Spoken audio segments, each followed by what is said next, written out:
everyone's ready for the idea that we have karma. Maybe I'm not using a word that people are comfortable with, but I do think that there's a certain cause and effect here on the planet, law of physics, if you will. And so people may not be comfortable with that term. I think by being good people and being on the side of the truth that we're ensuring ourselves, okay, that we don't necessarily have to assume that these things are going to happen, because miracles happen. And part of my life experience has been experiencing some of those miracles when I was younger, in times where I felt like there was something that was protecting me from danger, in times of my life where I felt like I saw more evidence of that. So for me, it's very much a personal truth that I came to, that I don't have to assume these things are going to happen to me if I'm doing the right thing. However, if I was living a different life, and if I was raping and stealing and manipulating people and conning people into my pyramid schemes, that's not necessarily going to keep you safe. And the other thing I want to say about the zombie apocalypse stuff, not all of it's propaganda. It's like they've taken a meme, something that exists in the consciousness, like what they did with Y2K, and they warp it to throw people off the trail of the truth. Because even in Japan, you've seen massive fascinations with zombie apocalypse art pertaining to some sort of a nuclear meltdown of a power plant long before Fukushima happened. I find that to be very, very interesting, that they were thinking about these things in their artwork long before it happened. And when you go to a used bookstore and you go to the sci-fi section, you have all these books about robots and drones and invading aliens and one world government in books that were written a very long time ago. And I do not believe that all these people were working for the elite, or that they were being fed information to feed us information. This was strictly coming out of their imagination. So to me, this is more evidence that the power of imagination, the power of the sixth sense, to show us the truth that's out there is very, very real. And some people refer to that as their higher self. Some people refer to it as the inner divine self. But I think that's the power, especially when we're looking at preparedness and what we should do with this information, that we have to look towards. Okay. Now back to the truth movement in general. What do you see is the current state of the truth movement, and moving on into the future, what will be the future of the truth movement? What sort of ideas do you have on that? Truth/liberty movement. Because I've always been a Ron Paul supporter, because, man, that guy has brought together so many people that just want to end the damn war, people that aren't racist, people that understand there's more to 9/11. But I have seen things in the campaign around the beginning of this year that has changed my mind on things, that has upset some people, and I've seen evidence of co-option. And I am not alone, and now it's building up, and people are starting to see and realize and ask questions. Why has Ron Paul and Mitt Romney never had a debate? Why did Rand Paul endorse Mitt Romney? Why do members of Ron Paul's family work for Ron Paul? Mitt Romney's family members working for Ron Paul. Why does Jesse Benton have a mansion, after he's done so much to, some would say, disrupt the Ron Paul campaign? So I would say that this is a point in time where the liberty movement, speaking first on that and the truth alternative movement, has to pull itself up by its bootstraps and realize that you're not going to have real liberty if you're expecting someone to either come down from the skies and save you, or some politician to win the election. We've come this far with our information about the systems of control. Why throw it out the window and just go back into, there's no place like home, clicking our heels 3 times together and expecting us to win the election just because we tried hard enough? And then people turn around and blame others, saying, well, you didn't try hard enough, and you're not a believer. Therefore, it's you that's to blame. That's why we're not moving forward. That's what's happening right now. Now, the truth movement, the alternative media, this is not all about listening to one talk show host, no matter how much good he's done for the movement. We all have duality to us, right? A higher self, and I would say a shadow self, as Michael Tsarian refers to it, or a darker self. And that's the side of us that comes from control. This is mine. This is mine. I have copyright on this. I have entitlement. I am your leader. And so the truth movement has to come to terms with the fact that we are fragmented. And we're fragmented because a lot of people haven't yet realized the truth of their own humanity, of who they are. There is a greater control, a divine intelligence to this matrix. There's something more powerful than the New World Order. There are miracles in this realm. There are angels. And I'm not trying to speak from a religious New Age perspective, neither. I'm just strictly speaking my truth. That there is control over control. And that until people start realizing this is more than just a republic, this is more than just liberty ideals, this is more than just getting rid of NDAA, this is about ownership. This is about self-responsibility. And so that's some of the things that I want to mention in relation to the truth movement. And we're fragmented. We got to find a way to start working together somehow, some way. And in order to do that, the solution is to work on ourselves. The solution is to get out of victim consciousness and just blaming other people for our circumstance. Yeah. I also want to ask you, what are your personal plans for the future? Well, that's an interesting one because my life changes so rapidly that I have to adjust with those changes. And I had decided to come to Texas not because I planned this out long in advance and it made sense to me, is I felt doors closing in Oregon, and I was actually homeless for a period of time because I refused to just join so I just sat before the stars and I said, what is your plan for me? Where do I go from here? Because I am no use to others. Being a slave for someone else's corporation or someone else's pet project.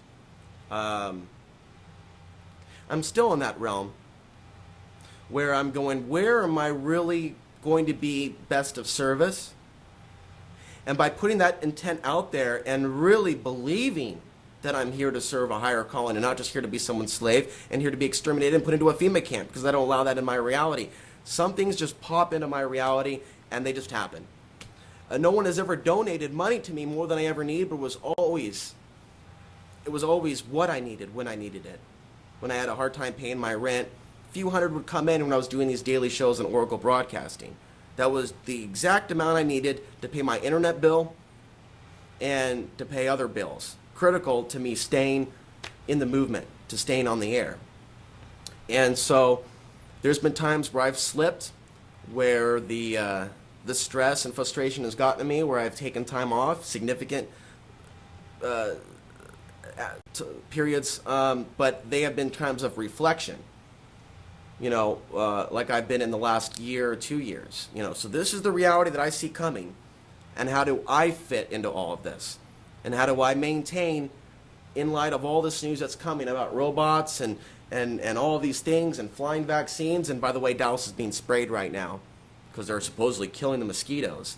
A massive chemtrail operation has just been announced over my head.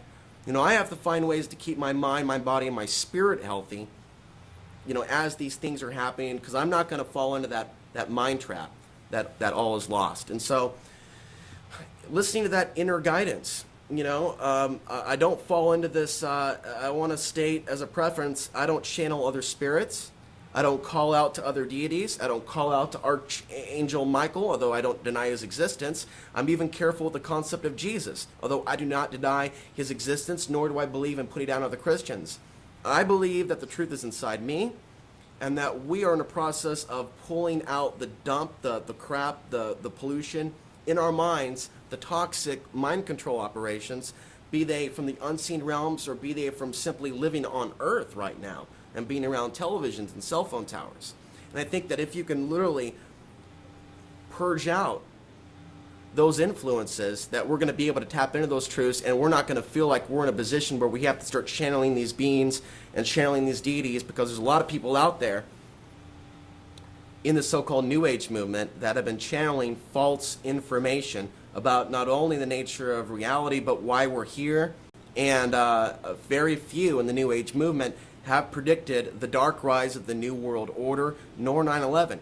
That doesn't mean that I'm saying that all of their teachings or all things are whack or bunk, but quite a few of them are. You even have people like Sylvia Brown that have talked about, well, by 2016, we'll be a microchip population where all women will be kept safe from abduction. This is Sylvia Brown, a woman that speaks to many women on this earth. And so I think there's a lot of Luciferian dark energies working through people like that. So I don't want people to misconfuse the truth that I'm expressing to anything that you have heard from these people. Some people misunderstand that. I just want to make that clear. Yeah, it's important to make clear. The whole New Age topic there that you're talking about with the channeling specifically. I've mentioned it in my book. I've got a big problem with a lot of that channeled work myself, and I see not just an ignorance of the dark sides of New World Order, but actually a promotion of it, saying, oh, this is coming, it's a wonderful thing. I see a lot of that going on there, plus a promotion of a lot of other ideas that I don't find too healthy. So I guess in closing, I want to ask you, Alex, where can people find your material online? What websites do you have out there? How can they watch your videos, of course? What would you like them to see? Well, I will first refer them to my YouTube channel, youtube.com/Alex Ansary. Now, because I have a lot going on, I have yet to really get my website back up and up to date. At one point, I lost my domain for my other website, so I'm in the process of rebuilding one. I'm also looking for a volunteer, someone to work with me to help me build up my WordPress, which is currently alexansary.wordpress.com.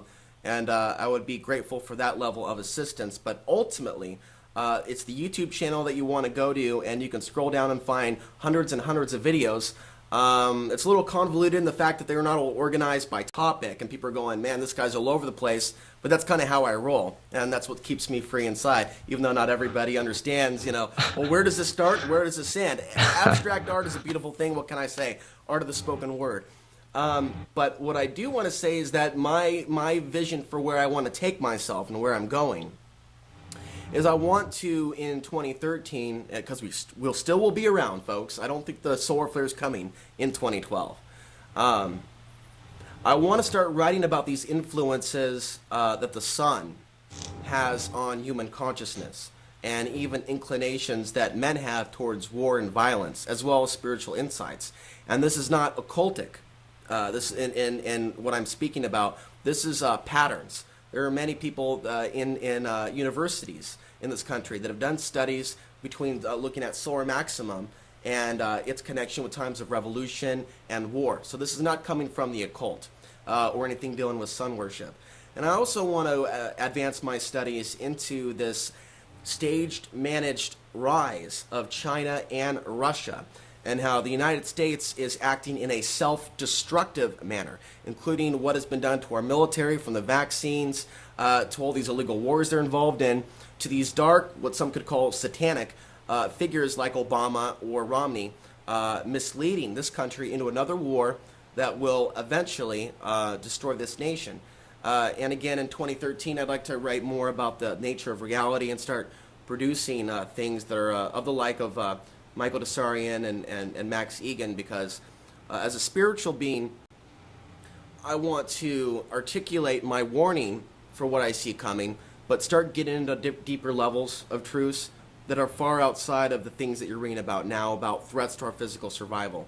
So those are the allies that I'm looking for. Not people still stuck in the fear paradigm, but people that are truly looking and seeking and working to create a better reality and help articulate the information so it's going to reach more people, especially people outside of our own movement. If we approach things from a level or point of perspective of we're going to die or we're afraid of these things, then we're going to continue to alienate other people. And there's a lot of other people out there that are proactive, that are building communities, that are building local currencies, and they have chosen to turn off some of the information that we're providing because it's not really serving their life path of being a part of the solution, being healers, being creators, being real doctors, real alternative medicine practitioners. So I think as we judge the sheeple and we call people names, we should also be mindful and see the power in what they're doing, because they're coming at this from another perspective. Ultimately, if we're non-conformists and non-collectivists, we came into this realm with different levels of information and perhaps different life paths. And so I think if we're really looking for the truth, because this is all about the real truth movement, we have to respect that and figure out how, as souls, for those that even believe in such a thing, how could we truly come together and have a sense of unity? Well said. I couldn't agree more, Alex. And I want to thank you very much again for being on the show. Thank you for being here. Thank you, Aaron. It was my pleasure. Take care. And I also want to thank listeners. Always thank the listeners for listening in to this podcast. Again, you can subscribe at theageoftransitions.com. Please check out Alex's videos, watch them. And as always, I implore you, seeker, seek on.